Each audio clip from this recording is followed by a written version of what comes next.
Acharya Stotara Sata Shri Srimad His Divine Grace A.C. Bhaktivedanta Goswami Srila Prabhupada Ki Jai. Jayam Vishnupada Paramhansa Pariprajika Acharya Stotara Sata Shri Srimad His Divine Grace Srila Bhaktisiddhanta Saraswati Thakur Maharaj Srila Prabhupada Ki Jai. Ananta Koti Vaishnava Vrinda Ki Jai. ISKCON Founder Acharya Srila Prabhupada Ki Jai. Dhammacharya Srila Haridas Thakur Ki Jai. Prem Jai Shri Krishna Chaitanya Prabhu Nityananda Shri Advaita Gadadhar Shri Vasari Gaur Bhakta Vrinda Shri Shri Radha Krishna Gopinath Shama Kunda Radha Kunda Giri Govardhana Ki Jai. Shri Shri Vrindavan Dham Ki Jai. Shri Shri Mathura Dham Ki Jai. Shri Jagannath Puri Dham Ki Jai. Shri Shri Tulsi Devi Ki Jai. Shri Shri Gangamaya Ki Jai. Shri Shri Gaurnitai Ki Jai. Shri Shri Krishna Balarama Kiri Govardhana Ki Jai. Shri Shri Radha Govardhana Dare Ki Jai. New Govardhana Dhamma Ki Jai. Shama Veda Bhakta Vrinda Ki Jai. All glories to the assembled devotees. All glories to the assembled devotees. All glories to the assembled devotees. All glories to Shri Guru and Shri Gauranga. Narayanam Naraskricham Naram Chaivam Narotaram Devim Saraswatim Vyasam Tato Jayamudirayat Nasta Parayeshu Abhadreshu Nityam Bhagavata Sevaya Bhagavati Uttama Shlokir Bhaktir Bhavati Naistiki. So we're reading from the Srimad Bhagavatam, the second canto, first chapter, third verse. Is that what's on the board? Third verse. Nidraya Ridayate Makstam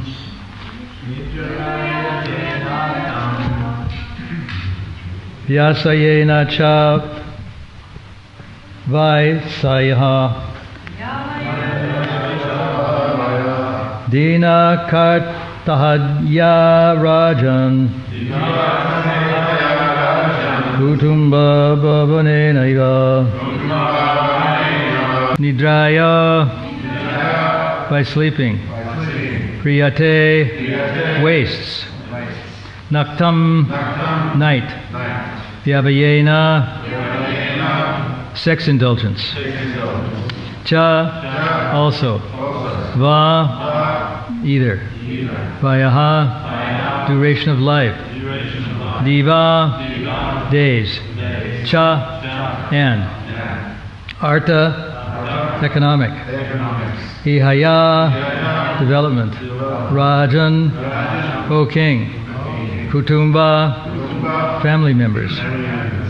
Pariyanena maintaining. Va either. Translation. The lifetime of such an envious householder is passed at night either in sleeping or in sex indulgence, and in daytime either in making money or maintaining family members responsibly. The lifetime of such an envious householder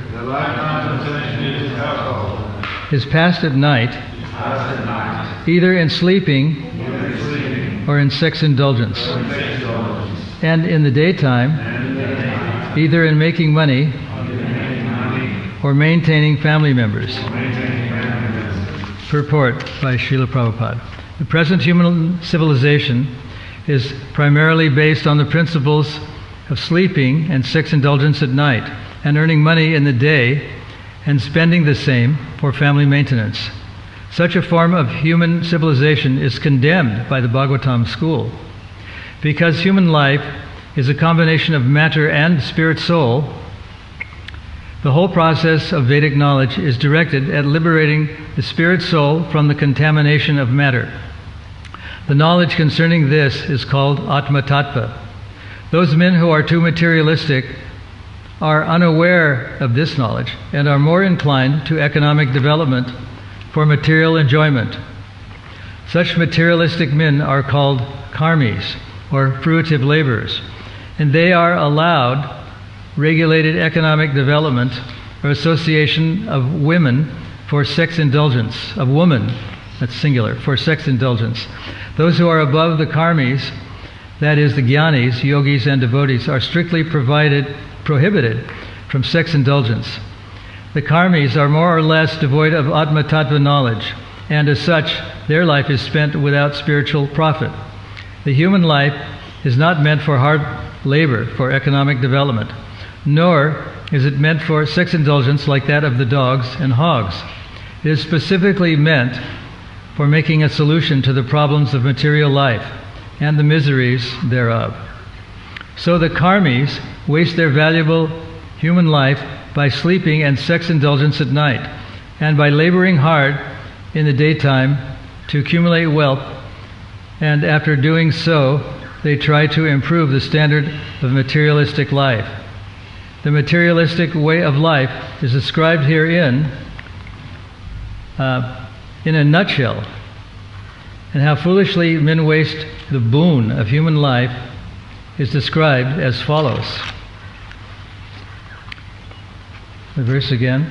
The lifetime of such an envious householder is passed at night, either in sleeping or in sex indulgence, and in the daytime, either in making money or maintaining family members. So Prabhupada uses the word nutshell. I don't know if that's a very common expression in this country or not. In a nutshell, is it? Yeah. Nutshell. It probably comes from the United States. I don't know, but basically, it means that a thing that's said in a very concise, specific way.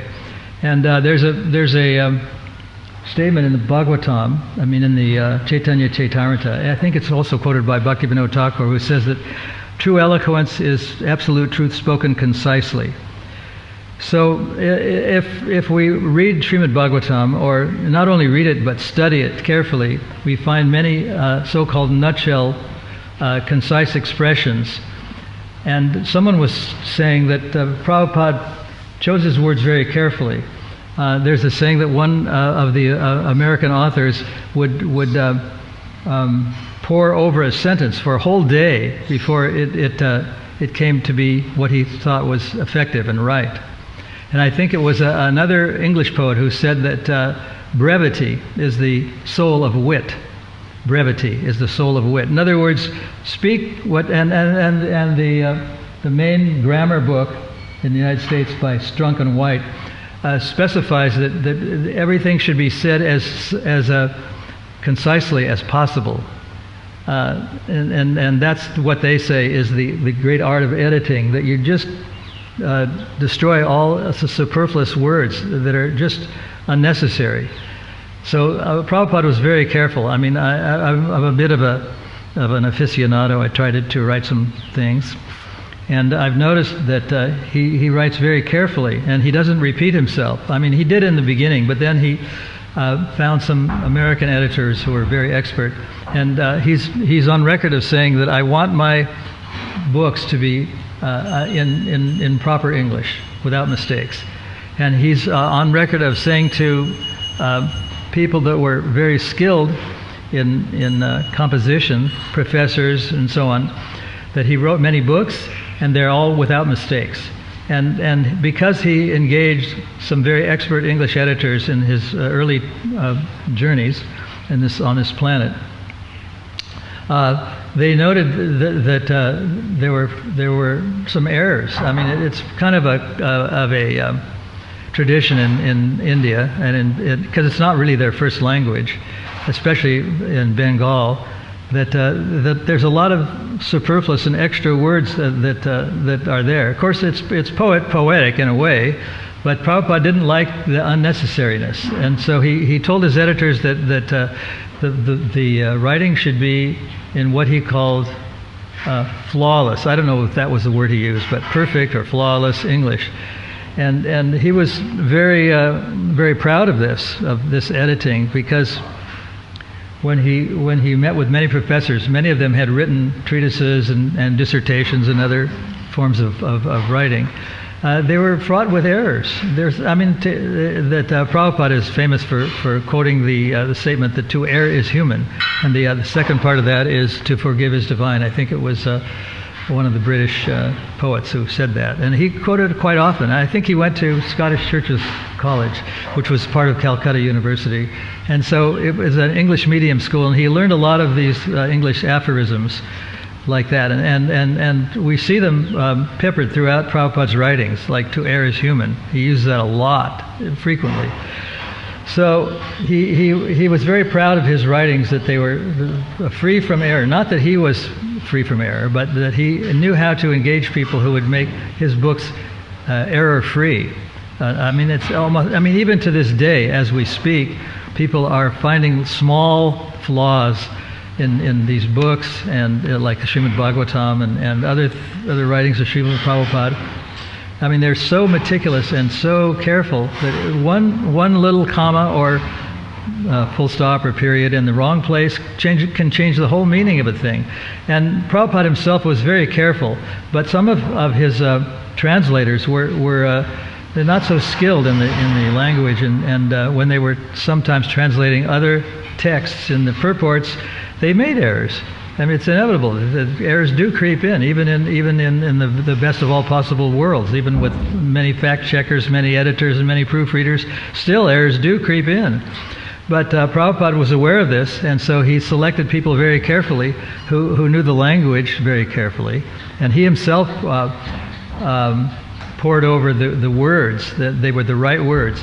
There was a statement by Shruti Kirti once in the Gold Coast. I heard a class that he gave, and he and Brahmananda, who was, I think he was a graduate in the English language, they found the word percolate.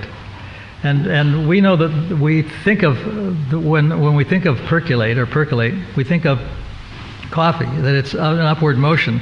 But Prabhupada was using it in the context of downward motion, that something can percolate down into the ground, like water. There's underground water aquifers and so on.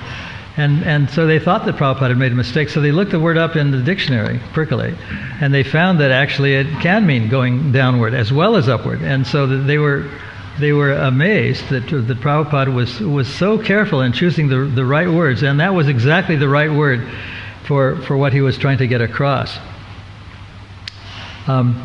When I first joined, not when at first, but in the year or two after I joined, there was a devotee who was an expert in Greek philosophy. She had studied Greek philosophy and knew the language very thoroughly. And some of Prabhupada's early writings, the Srimad Bhagavatam especially, the books that he came to the United States with, were, I mean, not error-free, but, kind of wordy and, typically Indian English.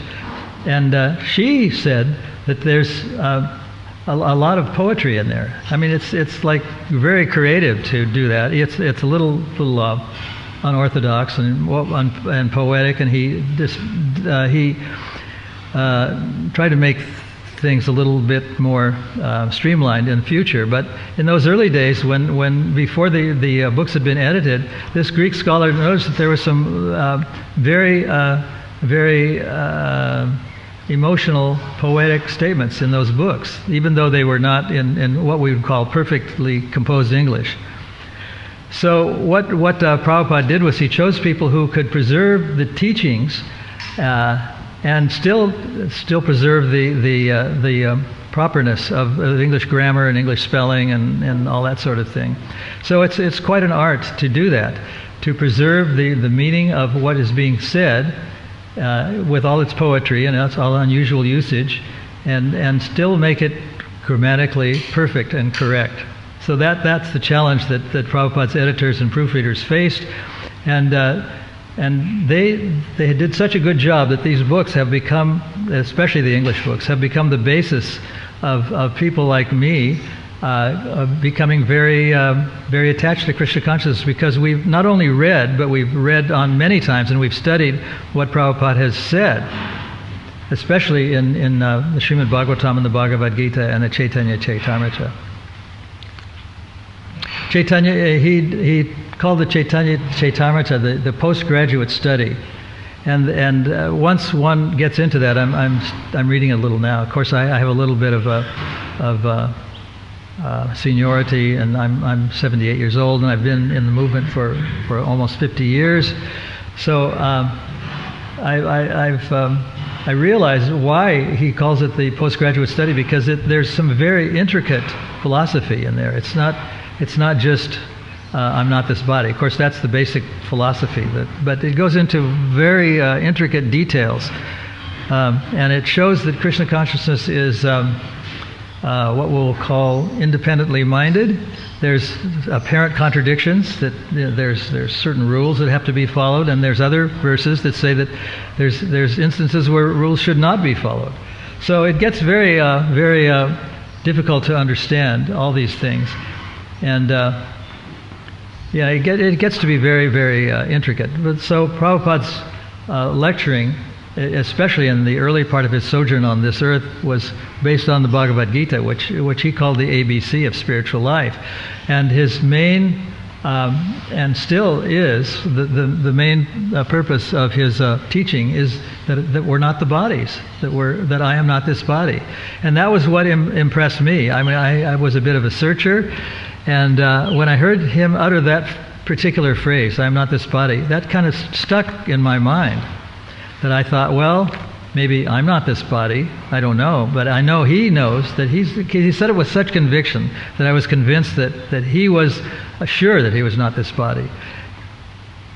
What I learned was that people who are just beginning in Krishna consciousness can be very effective preachers. They can debate with people who have very many years of philosophical understanding, and they've learned many philosophies of life, and yet they haven't learned. And in the institutions throughout the world, including those like Oxford and Harvard and MIT and Cambridge and all that, do not teach anything like I'm not this body. It's just not part of the educational institutional teaching. It's a unique thing. So armed with that knowledge that I'm not the body, devotees can hold their own sometimes with people who are very learned people.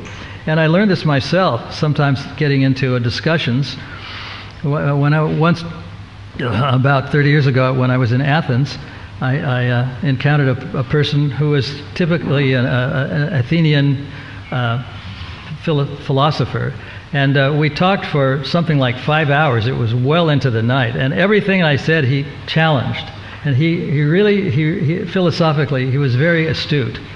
And so this went on. I don't know what happened to him, but it went on into the night. It ended up at about 3 or 4 o'clock in the morning. And another time, on a more positive note, there was a devotee. I don't know his name, but in England, we started having a discussion at about 10 o'clock, and it went on till about 3 or 4 in the morning. And he was very sincere about, unlike this Greek philosopher fellow, he was very sincere, and he was not asking questions, he wasn't challenging things so much, he just wanted to know, what is the philosophy of Krishna consciousness. And so this conversation went on for 5 or 6 hours, and later on, I found that person had become a full-on initiated devotee, which I was surprised. That was about 5 years later. I hadn't even seen him or had any contact with him, but I realized that one has to be a little independently minded and question things. I think it's said in Bhagavad Gita, in the start of the Bhagavad Gita, I think it's either in the 2nd or the 4th chapter, that one should question the spiritual master and render service unto him, and in this way he will free you from. So there's a kind of non-challenging way to ask questions. There was a devotee in England that once wrote a letter to Prabhupada. I remember this letter. He was a student at Oxford, a devotee, and he said that we're trained to use our minds to think. And but I kind of get the feeling that your teaching is teaching us to be blind slaves, that we shouldn't think, that we should just accept. And so Prabhupada's very succinct answer was that Krishna says in the Bhagavad Gita, I am the taste of water. So your job is to find out why and how I am the taste of water. In other words, we don't say that we're not the taste of water, but we examine this statement from a philosophical point of view and try to say why we're not this, how water is the taste of Krishna. In 1977, Prabhupada was very ill, especially in October, right before he departed this world. And he organized a scientific conference with Swarup Damodar, who he appointed as a GBC member late in his career of Krishna consciousness in this world. And I'm only it's the day before the conference, the recordings that I'm listening to, and one of the scientists said that since molecules are invisible, everything is invisible. We're all invisible, and therefore everything that you're saying here is wrong because it's all invisible. And some devotees in that Bhaktivedanta Institute that Prabhupada created were debating with him about this. And it was very successful. And there was a gentleman in Sri Lanka, now Sri Lanka, then Ceylon, or I think it had been changed then, but that time, it was about 30 years ago, there was a devotee who made a challenge to him. He was Dr. Kavor. The challenge was that life cannot be created from matter. And the challenge was that if you can come onto this stage, it was a speech on a stage, and I'll give you all the necessary, even one small living entity like an ant or a mosquito or a plant, anything, then I'll give you something like, I don't know, it was a huge amount of money. It was like so many lakhs of rupees or crores of rupees, hundreds of thousands of rupees. And by and by, this person didn't do it. He didn't show up. And the audience, and who was speaking mostly Sinhalese in Ceylon, kind of sided with the devotees. They realized that this was a very real thing, that life cannot be created from matter. And this was a point that Prabhupada stressed many times, that the science that we have learned is making a very grave error, because they think that all life can spring up from matter, and yet it's never been done. And he was very dismissive of Charles Darwin. Charles Darwin's theory of evolution, which was written in about 1840 or 1850, something like that, talked about the missing link. Well, over 100 years later, the missing link has never been found. So people that are interested in archaeology are beginning to question this. Is it real? Darwinian theory, can it be acceptable? And even today, in many books, especially in medical textbooks, there's a phrase called the miracle of evolution. And it means that miracle in that language means that we don't know what it is. Just like it's just impossible to describe. It happens by some magical way, some mystical way that's indescribable. It's called the miracle of evolution, and that's what's being taught in schools. And because so many advances have been made in medical science, we can extend a person's lifetime for another 10 or 20 years. So many advances have been made in travel. We can travel to the other side of the world in 12 hours. And in communications, we can, at the press of a button, we can talk to someone in Buenos Aires or wherever, Bangalore. It's possible. And we think this is just wonderful. All these things were not possible 50 or 100 years ago. And so that in itself is looked at as a kind of miracle. And because people believe these things, that we're making great advances in medical science, in travel, and in communication, that we're advancing. And these are unprecedented advances that have never in the history of humanity been possible. So they think, and they write about this very fluently in magazines and books and novels all over the world in many languages, that we're making progress, that we're advancing. So what Prabhupada is saying here is that we're not progressing. Everything is foolish. How foolishly men waste the boon of human life is described as follows. That goes on to the next chapters. But he says, trying to improve the standard of materialistic life, the materialistic way of life is described here in a nutshell. So the nutshell description is that we're not the body. That all these big buildings that we see in New York and all these airplanes that fly in the sky and very sophisticated technical advances in telecommunications and medicine are all based on the concept that I am the body. In I think it was 1967, Prabhupada gave a talk at MIT, Massachusetts Institute of Technology, which is considered one of the foremost universities. I mean, the word science originally comes from Latin and Greek roots, and it meant knowledge. Now it means technology. So MIT is Massachusetts Institute of Technology. And at one point, Prabhupada was speaking to his audience, and he said that, and he was very dismissive of communism, because communism is very atheistic. And what he was saying about communists, one of their ways of convincing people to follow them is to say that I have a truck full of bread. And what is this? Is this bread coming from God or is it coming from the state? And so then he went on to say so they were teaching people bread consciousness. I am teaching God consciousness. And that got a chuckle out of his audience of MIT students. They are teaching bread consciousness. I am teaching God consciousness. So in a way, he was not only a pure devotee in many ways, but he had mastered the art of repartee, of speaking in a way that was both educational and entertaining. I mean, people got a laugh out of that because they realized that there's some truth in that I'm not the body, and that there is a God, and God is supplying the bread, not the state that I live in is supplying the bread. About 40 years ago, myself and the president of the temple in Los Angeles were hosting two writers from the Los Angeles Times, and we had been after these people for months trying to get them to write a story about Hare Krishnas, and they sort of very diplomatically and tacitly refused. But one day they decided to come and visit us. So it so happened that on the table that they were speaking with us was a drawing. A devotee named Lochan, who was a very talented artist. He not only a painter but a sculptor, and he sculpted this deity of Prabhupada, as far as I understand, and the deity in the Krishna Balaram temple of Prabhupada. So very active. And one of his drawings in this thing that was on the table was in a magazine called As It Is.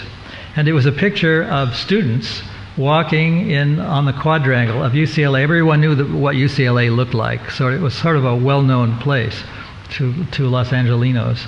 Los Angeles, by the way, means the angels, which is really ridiculous because it's one of the most polluted cities in the world. Like Buenos Aires, which means good air, and it's also one of the most polluted cities in the world.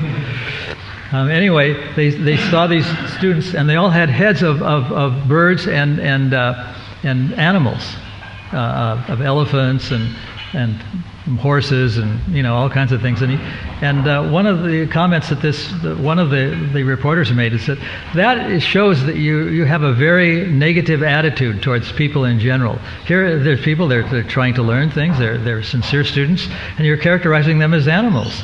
What is that? And so we had to very carefully explain our position.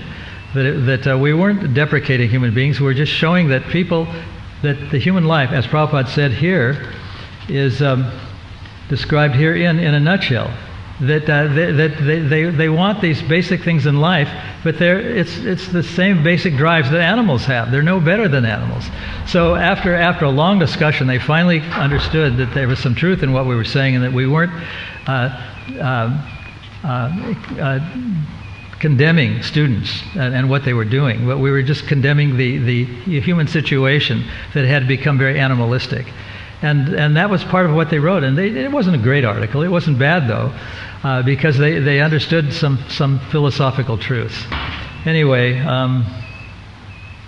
there's one last thing I wanted to say, that and Prabhupada describes this, that he says that material life is just trying to advance, and in a nutshell, this is what it's all about. It just shows how fragile everything really is. The advances in medicine and travel and communication, they're very fragile. And it's just like wealth. Wealth is measured, if you have a lot of paper money, $100 notes, you're considered a very wealthy person. But now it's even become more ethereal, more fragile, and that literally billions of dollars are transferred from one place to another, from one bank to another, from one country to another, as impulses on computer disks. Just by pressing a few buttons, millions of pounds and dollars, or cruceros, or whatever they are translated, are transferred from one place to another. And so wealth is measured, the measure of wealth is an invisible thing, just like the coronavirus is an invisible thing. And yet it's causing the deterioration and bringing a very so-called highly advanced civilization down to its knees. So that's the fragility of life. I mean, we think it's all very wonderful, but it's all, at the same time, it's all very fragile. So I'll probably have to stop here because I'm getting over time. But is there any comment or question about any of this or anything at all about Krishna consciousness that should be addressed? Some of the go ahead. I was just going to say that some of the more complex aspects of the philosophy I'm not able to talk about. In this is not a forum limited to the people in this room. It goes everywhere. There's cameras and everything is being recorded. So it's a little simple, but I mean that's what it's all about. It's just I'm not this body, and we don't really have to learn a lot of more things than that. So any comments or questions? Yeah, any of this or anything. Thank you very much for your class today. Very inspiring. I have a question about Prabhupada's first work. He's talking about the nutshell of material life. It's based on, sex life and sleeping at night and working hard, good karma during the day. So, this question is actually based on Srimad Bhagavatam, and is when Narada Muni is classifying Daksha Prajapati, the 6th canto. And Daksha Prajapati, he actually presents his philosophy that how can one renounce material enjoyment without first experiencing it? He argues that. That's his argument, that's his philosophy. Well, that's part of the concept that we have to be independently minded, and so there's some truth in that. There's one, I don't want to mention any names, but there's one philosopher. I think that person is no longer in this world. I could be wrong, maybe still alive, but a contemporary person who said that we can't really deprecate material life until we've experienced in all of its glory. We can't, we can't renounce it until we have experienced it. I think that's what basically that Doctor was saying there. And while there is some truth in that, Prabhupada made many devotees, and many people joined the Hare Krishna movement who hadn't experienced all these things. And they survived in Krishna consciousness for many years without experiencing them. So that's the proof that you don't have to experience all these things to renounce them. Yet there's some truth in that. There's people who have experienced many pleasures of life, and they become renouncers. There's a story that Giriraj once told, and it's not a story, it's an actual thing, and I think it's written also by Prabhupada. There was a man who was very wealthy, and he enjoyed all the things that wealth can bring. Beautiful women, beautiful palace, beautiful food, everything perfect. And then for somehow or other, it was a quirk of fate that he lost all his wealth, and he became destitute. And so he went, he was a Vaishya in the mercantile community. He went to a Brahmin in the community of thinkers and asked him, how can I exist? I mean, I have to have my pleasures in life, and what should I do? And he said, you see that dead rat out in the street? This was the time when the bubonic plague, or there was some kind of a plague going on, and the government was paying people for turning in dead rats. And he said, you take that dead rat and you give it to, he told this man, you take that dead rat and you give it to the government will give you some money. And you invest that money, and gradually you invest it very carefully, and you'll regain all your wealth. And the man did exactly what he was advised to do, and he became a millionaire again. He had that ability to turn something very small into something very big. It's an art that very few people have, but there are some people that have that kind of ability in this world. And there are so many people that are more intelligent, but these people, and some of them can't even write their own names. They're completely illiterate, and yet they know how to make money. And so that's a story that actually happened. So that's a case of someone who had great pleasures and then lost it all.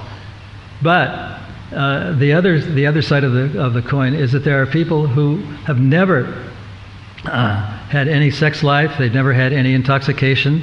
They'd never gambled. They'd never eaten meat, and yet they've become devotees for years and years, for decades. So that shows that that you don't have to enjoy pleasure before renouncing it. I mean, there's a kind of English saying that in order to break the rules, you have to know what they are, and there's some truth in that too. But there's another side to it. You can break the rules and never know what they were. And so it's a very complex thing. You were going to say something, Marsh? Oh, okay. Any other comments? I mean, you can see by these statements that the Bhagavatam is can be a very complex philosophy. But Prabhupada didn't lecture on those things. He kept things very simple. Just understand that you're not the body first, and to serve Krishna and enjoy the friendliness and the cleanliness of temples and the food and the camaraderie. That's all that's really necessary for most people. But if you're philosophically inclined and you like to read, there are books, many books. And Prabhupada has said that his only complaint was that people don't read my books. He was working very hard into the night sometimes, translating very complicated shlokas from Sanskrit into English. And yet he found that many devotees were not reading these things. And that people who read them were solid in their Krishna consciousness. Because people who just joined because they liked the camaraderie or the food or the friendliness and all that, didn't always stay with Krishna consciousness. So that's why one of the reasons why Prabhupada said, my only complaint is that people don't read my books. If we read the books, then we become sort of really solidly based in the Krishna consciousness philosophy, because it is a philosophy that we can live by.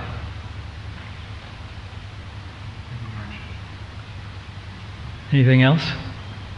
Yes? Just have a quick question about balance. About balance? Balance in regards to being human, sex indulgence, making money.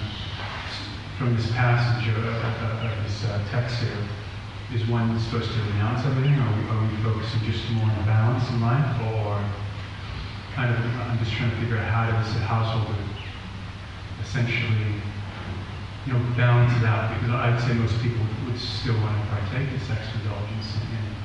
There's a saying as far as sex indulgence, and it's not a topic that we should discuss at length, but one moment of indiscretion, a lifetime of regret. And another way to address this is that when I was a university student, I used to get drunk on the weekends, and I would on Friday night, and then I would have a horrible headache and hangover on Saturday, and I would make a vow to myself, I'll never do this again. But I did it again every weekend. Every Friday night I got drunk, and it was the wrong thing to do because there was a bad aftermath. But anyway, there's always a balance that some people say that you have to do what you like to do. And the balance is that if you do what you like to do and you're good at doing, and you do it for Krishna, you find out how to do it for Krishna, then your life is essentially perfect. And you're not necessarily renouncing life. You're just doing, if you're an automobile mechanic, or if you're a building constructor, do it for Krishna. Build buildings for Krishna. Fix cars for Krishna. Devotional service is not one-sided. There is a balance. There's always a balance, and there are people who just immediately renounce everything. There are those kind of people, and they don't have to build buildings or plant things or do what they like to do or what they're good at doing. There are such people. They're rare, but they exist. So it's a kind of it's a very intricate thing that can be discussed for weeks and months, but it does exist. There is such a thing as balance in Krishna consciousness. So any other points? Okay, thank you very much. Hare Krishna. Srimad Bhagavatam ki jai. Srila Prabhupada ki jai.